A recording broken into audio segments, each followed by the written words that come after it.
بسم اللہ الرحمن الرحیم۔ السلام علیکم۔ مگر مبلغ اور عالم بن کر نہیں، مجاہد اور تیغ زن بن کر۔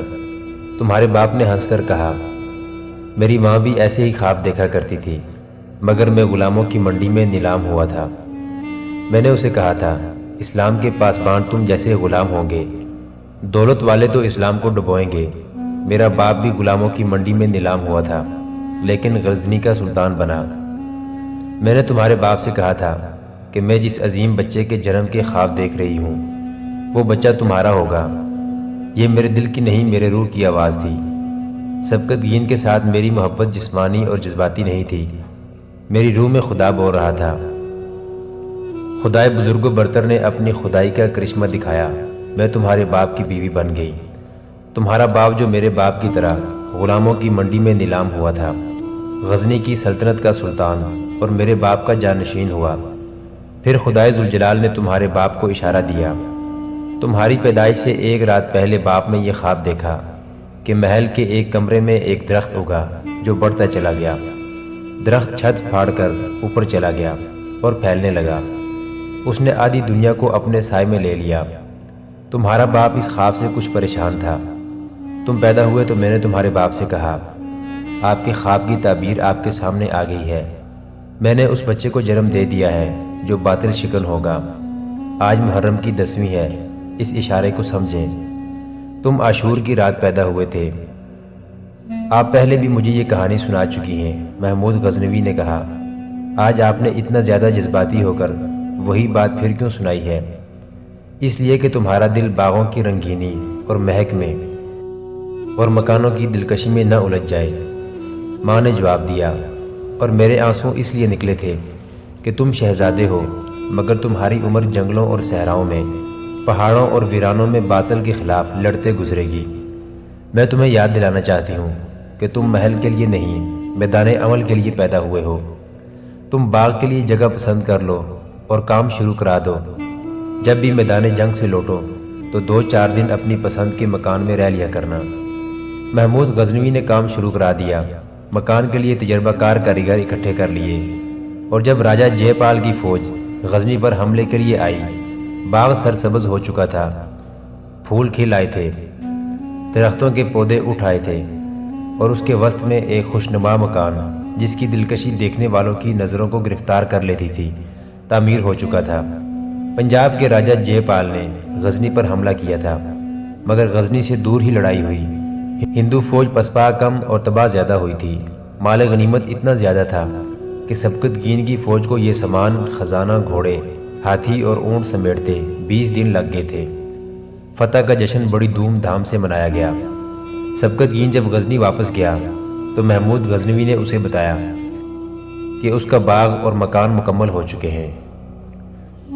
آپ کو یہ میرا چھوٹا سا مکان بہت پسند آئے گا، محمود غزنوی نے سلطان سبقت گین سے کہا۔ آپ دیکھیں گے؟ سبقت گین کو محمود کی ماں نے بتا دیا تھا کہ ان کا بیٹا غزنی کے مضافات میں اپنے لیے چھوٹا سا ایک مکان بنا رہا ہے۔ سبقت گین اسے چھوٹا ہی سمجھ رہا تھا، لیکن محمود کے کہنے پر جب وہ اس کے مکان کو دیکھنے گیا تو ٹھٹک کے رہ گیا۔ یہ مکان نہیں بلکہ چھوٹا سا محل تھا، اور باغ شاہانہ تھا۔ محمود، سلطان سبقت گین نے بیٹے سے کہا، خدا تمہیں یہ محل، یہ باغ اور پھول مبارک کرے۔ تمہارا ذوق عمدہ ہے، یہ ایک شہزادے کا ذوق ہے، لیکن تم صرف شہزادے نہیں، اسلام کے شاہ سوار بھی ہو۔ تم ایک سلطان کے نہیں، اسلام کے بیٹے ہو، اور تم شاید بھول گئے ہو کہ تم ایک غلام کے بیٹے ہو۔ خدا نے مجھے سلطانی عطا کی ہے، لیکن اس کے ساتھ ایک فرض سونپا ہے۔ یہ فرض میری ماں کو اس وقت خوابوں میں اور غیب کے اشاروں کے ذریعے معلوم ہو گیا تھا جب وہ میرے باپ کی ابھی بیوی نہیں بنی تھی۔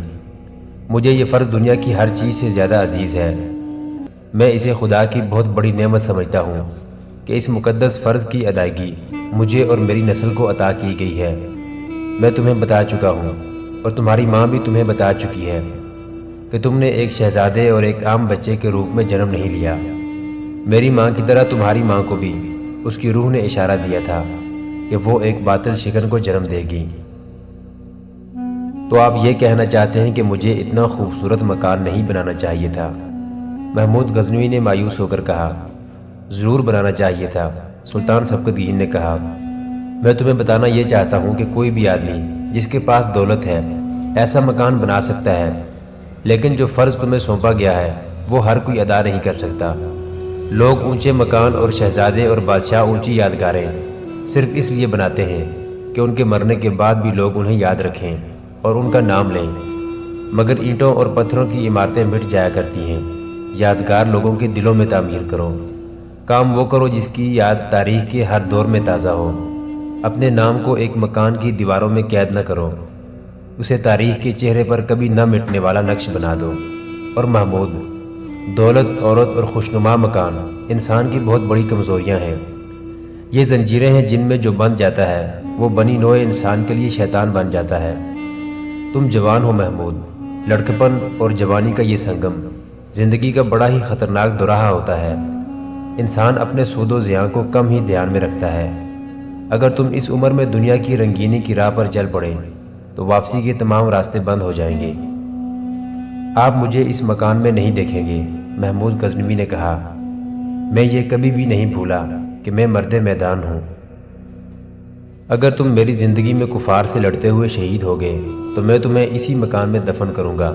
سلطان سبکتگین نے کہا، تمہاری پسند کا یہ مکان تمہاری روح کی پسند کا مقبرہ ہوگا اور یہ باغ ہمیشہ ہرا بھرا رہے گا۔ سلطان سبکتگین نے ٹھیک کہا تھا۔ آج غزنی کے وضافات میں محمود غزنوی کے اس مکان اور اس باغ کا نام و نشان نہیں ملتا۔ ہندوستان پر اس کے 17 حملوں کے 17 یادگاری مینار پورے 17 نہیں رہے۔ متعدد مینار گر کر غائب ہو چکے ہیں، لیکن تاریخ میں محمود غزنوی کا نام روشن مینار کی طرح زندہ و تابندہ ہے۔ محمود غزنوی بت شکن کے نام سے ہمیشہ زندہ رہے گا۔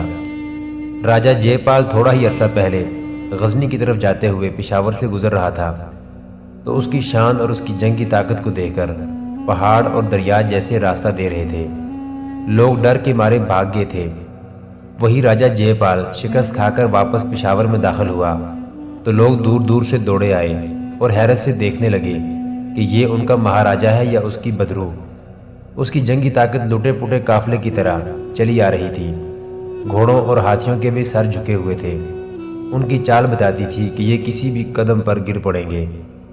پشاور میں راجہ کا جو محل تھا وہاں اس کے استقبال کے لیے نکارے بجے۔ محل کے محافظ تعظیم کے لیے دو رویہ کھڑے ہوئے۔ راجہ نے غصے سے پھٹ کر کہا، بند کرو یہ غلغپاڑا۔ اس نے اپنے ساتھ کے کسی آدمی سے کہا، دونوں پنڈتوں کو فوراً حاضر کرو۔ محل کی فضا میں سناٹا طاری ہو گیا۔ وہاں جو انسان تھے وہ تو جیسے مر گئے تھے۔ اس سکوت میں 2-3 آدمیوں کی آوازیں سنائی دے رہی تھیں۔ پنڈت کہاں ہیں؟ پنڈت جی مہاراج کہاں ہیں؟ راجہ اس کیفیت میں محل کے ایک کمرے میں ٹہل رہا تھا کہ غصے سے اس کی سانسیں دھونکنے کی طرح چل رہی تھیں اور وہ تھوڑے تھوڑے وقفے سے اپنے ہی ہاتھ پر گھونسا مارتا یا اپنی ران پر بڑی زور سے ہاتھ مارتا تھا۔ اسے پتہ نہ چل سکا کہ دونوں پنڈت کمرے میں داخل ہو کر دست بستہ کھڑے ہیں۔ یہ سب سے بڑے پنڈت تھے جو بٹھنڈا میں رہتے تھے۔ اب چونکہ راجہ نے لاہور سے پیش قدمی کی تھی اس لیے وہ لاہور آ گئے تھے۔ انہوں نے ہی راجہ کو کوچ کا شبھ دن بتایا اور یقین دلایا تھا کہ اسے دنیا کی کوئی طاقت شکست نہیں دے سکتی۔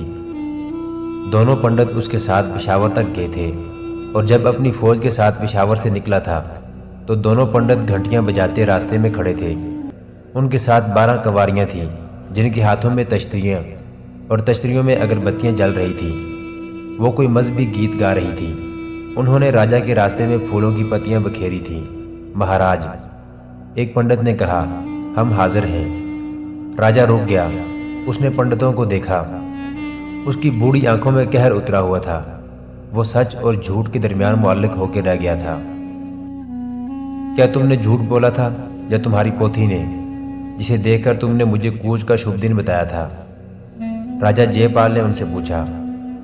نہ ہم نے جھوٹ بولا تھا نہ ہماری پوتھی نے، ایک پنڈت نے جواب دیا۔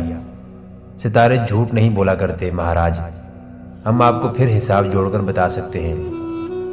تم لاکھ حساب جوڑو، میرے سامنے اس وقت یہ شرمناک حقیقت ہے کہ میں شکست کھا کر آیا ہوں اور میری فوج تباہ ہو گئی ہے۔ راجہ نے کہا، اس کی کیا وجہ ہوئی؟ تم دونوں نے کہا تھا کہ فلاں دن کوچ کرو تو فتح ہوگی، تم نے کہا تھا کہ دیوی کی آشیرواد مل گئی ہے۔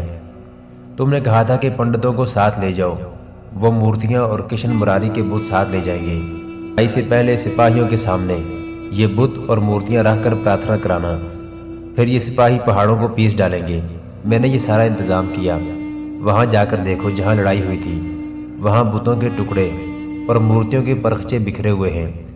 پنڈتوں نے سپاہیوں کو ان کے سامنے بٹھایا، مگر گھنٹیاں بجنے لگیں اور پرارتھنا شروع ہوئی تو مسلمانوں نے ہم پر اس طرح ہلہ بول دیا جس طرح اچانک بگولا آتا اور راستے میں جو کچھ آئے اڑا کر لے جاتا ہے۔ تم سمجھتے ہوگے کہ وہ لشکر کی صورت میں آئے تھے، نہیں، حملہ کرنے والوں کی تعداد 50 اور 100 کے درمیان تھی۔ رات کا وقت تھا جب عموماً لڑائی نہیں ہوا کرتی۔ ہمارے کشن مراری کے بت اور مورتیاں انہی سپاہیوں کے پاؤں تلے روندی گئیں جو ان کے آگے ہاتھ جوڑ کر عبادت کر رہے تھے۔ پنڈت بھاگ گئے، سپاہی بکھر گئے۔ اس کے بعد میری فوج کسی بھی وقت مسلمانوں کے سامنے ٹھہر نہ سکی۔ تم اچھی طرح جانتے ہو کہ میری فوج کی تعداد 3 لاکھ تھی اور مسلمانوں کی فوج کی تعداد ہم سے 4 گنا کم تھی۔ ہم حساب جوڑ کر بتائیں گے مہاراج، ایک پنڈت نے کہا۔ معلوم ہوتا ہے ستارے ٹکرا گئے ہیں۔ راجہ جے پال کو غصے نے باولا کر رکھا تھا۔ ایک طرف پنڈتوں کی پوتھیاں اور ستاروں کا علم تھا، دوسری طرف اس کے سامنے یہ انتہائی تلخ حقیقت تھی کہ وہ کسی عزم کے ساتھ 3 لاکھ کا لشکر لے کر غزنی پر قبضہ کرنے اور اس تمام علاقے یعنی آج کے تمام تر افغانستان کو ہندوستان میں شامل کرنے گیا تھا۔ وہ ہندوستان کو مہابھارت بنانے کا خواب دیکھ رہا تھا، مگر وہ اپنی فوج کو سلطان سبکت گین کی فوج کے رحم و کرم پر چھوڑ کر اس کیفیت میں بھاگا کہ پشاور تک اس نے پیچھے مڑ کر نہ دیکھا۔ اس کے لیے یہ صورتحال بہت ہی تکلیف دہ تھی۔ وہ 4-5 ریاستوں کی فوج اپنے ساتھ لے گیا تھا، اسے ان مہاراجوں کا سامنا کرنا تھا۔ ایک صورت اور بھی پیدا ہو گئی تھی۔ محترم ناظرین، سلطان محمود غزنوی کی زندگی کے واقعات پر مشتمل سیریز دیکھنے کے لیے چینل کو سبسکرائب ضرور کر لیں۔ گزشتہ اقساط دیکھنے کے لیے چینل پر پلے لسٹ کا وزٹ کریں۔ ویڈیو کو لائک اور شیئر ضرور کیجیے۔ کمنٹ باکس میں اسلام زندہ باد ضرور ٹائپ کریں۔ اللہ آپ کا حامی و ناصر ہو۔